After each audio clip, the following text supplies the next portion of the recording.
Hello, everyone. My name is Rochelle Innocent, and I'm the founder and CEO of Project Purpose. Welcome to our channel.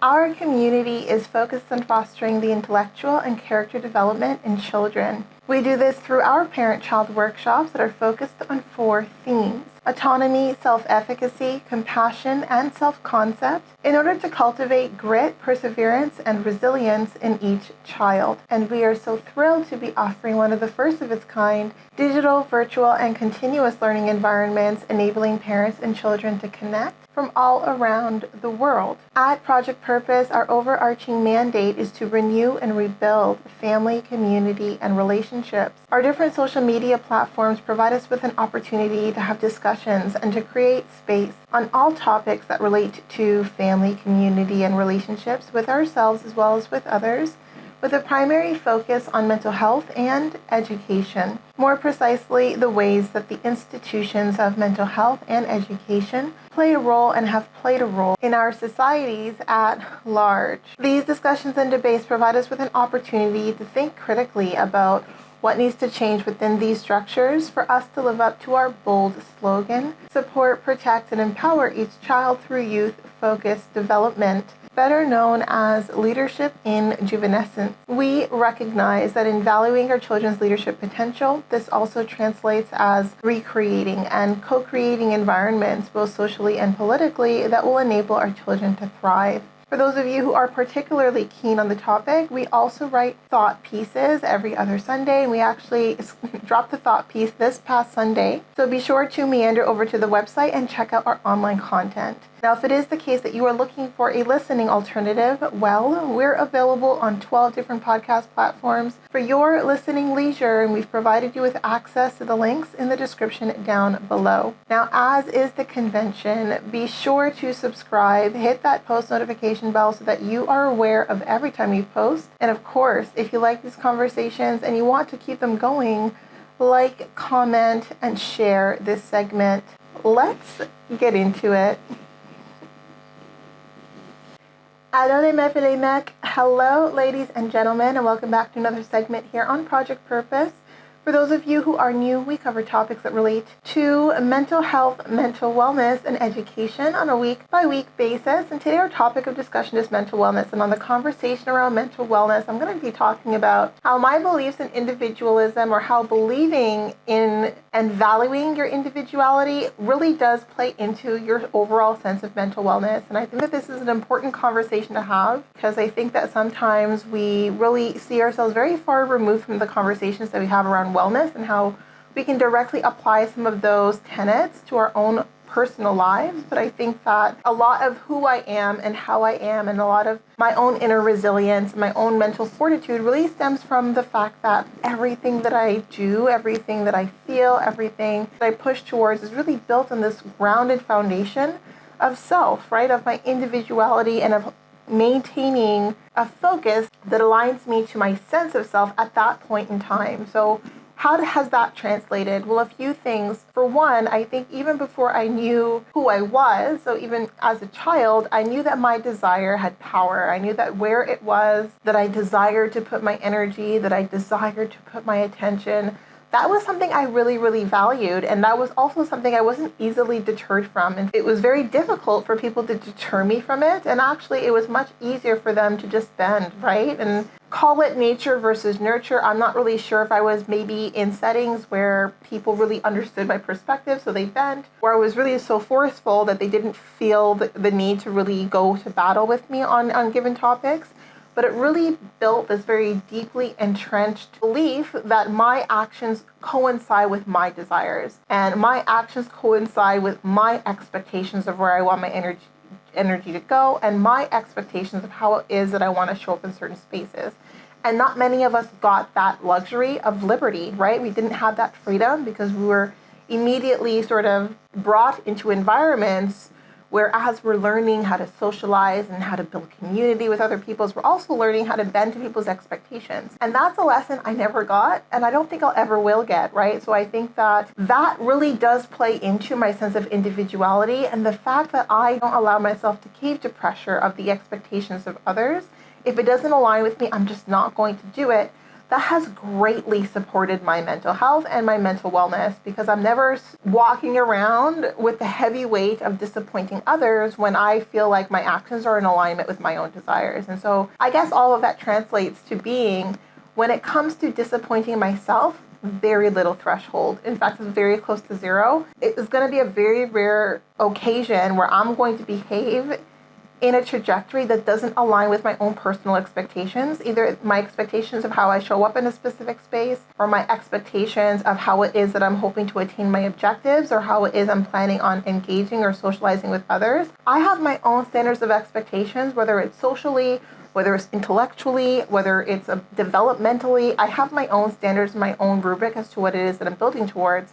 And I truly do not have room for anyone else's. But what does that mean? That doesn't mean that I'm selfish, although. So for those of you who are like, okay, like, if you don't really care about the expectations of others, then that must translate as being selfish. No, it doesn't. It just means that I am aligned and am always aligning to people who embrace my individuality and doesn't see it as a threat, and who also has a really strong barometer of their own, right? They have their own volition, their own sense of will that is really guiding their steps forward. And we align, right? And there's lots of coalescence there. There's lots of synergy there, where what we want to do or what I want to do really is like this ebb and flow between me and the people that I hold close to me. And I think that one of the ways that I know that this relationship is coming to an end, or I'm outgrowing this relationship, or maybe this person's outgrowing me, is when that flow stops existing. There starts to be friction, or it becomes very difficult. And that for me is just a signal that, this chapter in and of itself is done. But I think aligning our thought life to our desires, rather than having our thought life being clouded by the desires of others and trying to prioritize the desires of others over our own, I think that's what creates a deep sense of inner struggle, right? And that inner struggle translates as like really struggling with your sense of mental wellness, because your mental wellness is dependent on everyone around you being happy. And the one thing I'll say that I'm not is a people pleaser. That does not mean that I'm not accommodating. I like to accommodate, especially if I'm building relationships. Part of the expectation that I have of myself is like accommodating as far as is appropriate by my own sort of volition. But I'm not going to break my back, right, to the extent where I'm hurting myself to accommodate others. I think that I always want to show up the way I would appreciate other people showing up for me. And that has always translated as building a connection that is raw, even if it's short-lived, right? So I think that I have had the privilege, by being comfortable and allowing my individuality to be the driving force of the spaces and places that I find myself in, I can make really raw, very, very real connections with people who are on the same path. And again, like, it doesn't mean that these are forever relationships or they're going to last a long time, but it does mean that I have the opportunity to genuinely build human connection, because I'm not entering a space trying to align myself to unspoken expectations of other people. And I think a lot of us, we would give ourselves so much more bandwidth to be, and to allow ourselves to become, and to evolve, and to shift and flow, and to grow, and to develop an awareness and a keen understanding of who is for or who is not for you, if we aligned our energy with our own sense of desire and our own expectations, which means we have expectations of ourselves. Some of us don't know what we expect of ourselves because we spent too much of our lives juggling the expectations of others. And I think that that can be really unhealthy, right? And I think that for me, a lot of the times, what has been the erosion of specific relationships is because for me the desire has shifted, right? The desire has shifted, and in aligning with that desire, I still feel whole. I still feel peace. I still feel like I'm on the right track, and that desire for me translates as clarity, and I think that clarity brings about a sense of mental wellness. So regardless of how the outside looks, how much chaos might exist, if I feel that inner alignment, if I feel that clarity, that this is the door we close because this is the door we'd like to open, then I feel so amazing inside because of that. And I think that I look at my counterpart, or the schema or the orientation of someone who is built to please, who has programmed themselves to live for the desires of others. I mean, I don't know how frequently they experience that kind of bliss or that kind of joy that comes with inner alignment, that comes with clarity, that comes with this sense of really convicted direction, regardless of the stakes, regardless of the risks. And I have had that for a while, and it has been really the locus of my sense of wellness. Like, I can be through horrific situations, and I have been through really traumatic, through really, really terrible situations, to be honest with you, where there's a lot of pressure coming in on all sides, and I still feel this inner wellness because I'm so clear on the direction I need to be taking. And I think that it really does translate for me, for anyone who's looking to get themselves to that place of inner wellness. It needs to really come from making sure that your actions are in alignment with your desires and are in alignment with the expectations that you have with yourself, and everything else is secondary.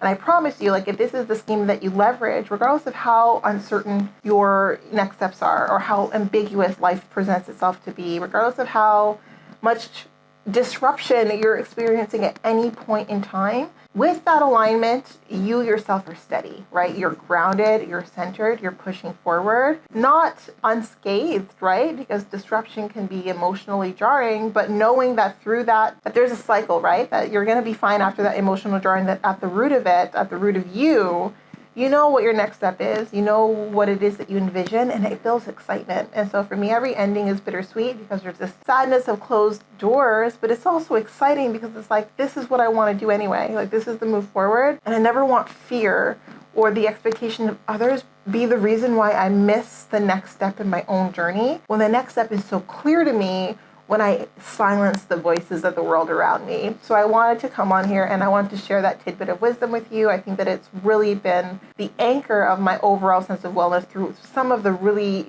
very tumultuous situations that I've been through, that I'm going through. And I think that it's really important information to share with all of you, for you to sit and think to yourself, to what extent do you feel stressed? Do you feel anxiety? Do you feel worry? Because you're allowing other people's expectations play into your next step. And if you gave yourself a moment, if you gave yourself a minute to silence the voices of the people who have driven a lot of the decision making in your life, and just focus on your voice, like, how much more peace do you feel in aligning your next steps and your energy to that experience? I just want you to try it out, give it a try, and with every area in your life that you reclaim, and by reclaiming, that you're taking back the accountability to act in alignment with your desires, in alignment with your own expectations, and actually picking up the pen and writing out the expectations that you have of yourself, you're going to start to find more meaning and fulfillment in everything, right? In the highs, in the lows, in the disruption, in the building, in all of it, right? There's so much more meaning when you can look within and you're like, is this the path that I'm supposed to be on? Like, does this path mean that I am going to need to have these conversations, that closure needs to happen in this way, and that disruption needs to be part of this process? And if you feel that it is, then you have much more strength to push through it. And that's how I've maintained the strength to push through difficult situations, or even been able to bounce back when I start to feel really exhausted and feel really tired. It's this hope and expectation that the next step brings about something that enriches me, right? And even if that enrichment is challenge, even if that enrichment is struggle, it's still something that fuels me and that nourishes me in a way that cannot be described, right? It's just the beauty of the complexity of this lived experience that comes from really being present in the relay between desire, will, action, and life and reality. So that was the topic that I wanted to cover for. That was it, but definitely not all. But before letting you go, I would be remiss if I didn't let you know that we will be going live at least twice a month, every month, for the foreseeable future on our Facebook page. So definitely be sure to tune in. Now, these events are paid events, so if you do see yourself participating in our community on an ongoing basis, then I do suggest that you take a look at one of our package plans. Yes, so we do offer package plans over and above our live events, as well as access to webinars and workshops, largely focused on self-mastery over and above those live events. So definitely be sure to tune in. Definitely join our hashtag Game Changer community, being part of the change that you want to see, allowing us a small role to play in your journey. We are on the road to 1K, so follow us, not just here on our YouTube channel, but across all of our social media platforms. And we look forward to chatting with all of you very soon. We'll talk to you later.